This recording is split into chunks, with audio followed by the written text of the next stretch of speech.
Good afternoon, students. In the last class, we were discussing about the permissions in Linux. The first one is read, the second one is write, and third one is execute. Okay. Now we will move on to the next topic, that is working with mouse in Linux. And before this, I would like to inform you that this topic, wildcard characters, has been removed from your syllabus. Okay. And working with mouse in Linux, what does it mean? Linux, the work of mouse, it will tell you about the work of mouse in Linux.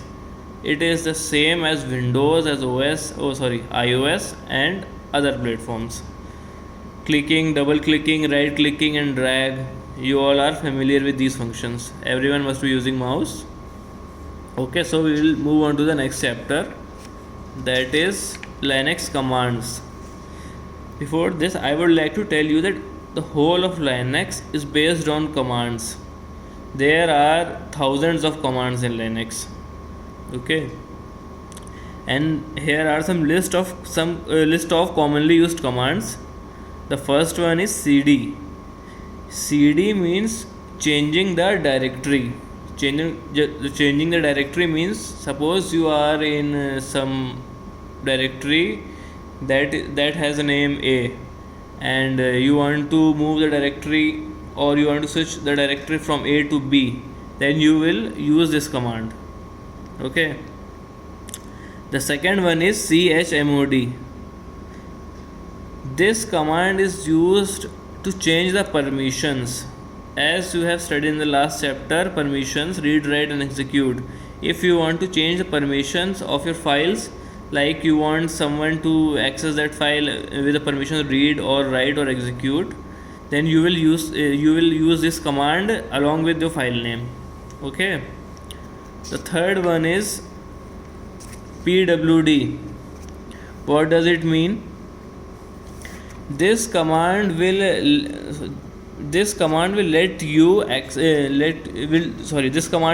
display you your current directory, the directory in which you are working currently.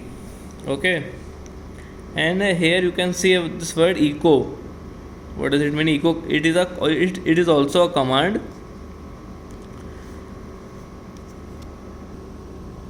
By using this command, you can see the name of your home directory. Like here it has Rajiv. Okay, or it can be any ABC or anything, your home directory. It will display you your home directory. Okay. The fourth one is id. id means identity. Okay. It will give you your own information. Your own information means your login ID or passwords or information about your accounts. Then here it is, the fifth command is who. Who means con. Okay. Here it has also the same function. This command is used to view the current login session. Like you have login sessions, like you have logged in suppose at 12 am or maybe any time. It will let you know about your session, how much time you have logged in and who has logged in. It will provide you information about your session. It will provide you with amount of information which tells you about how much time you have spent on your system, your session, login session. That means suppose you have logged in at 12 am and logged out at 1 am, then it will tell you that you have used a PC for an hour. Okay. And then there is this command df. It will tell you about the amount of free memory or the amount of memory you have used. Okay. Next command is find, and this we will continue in the next class. Okay.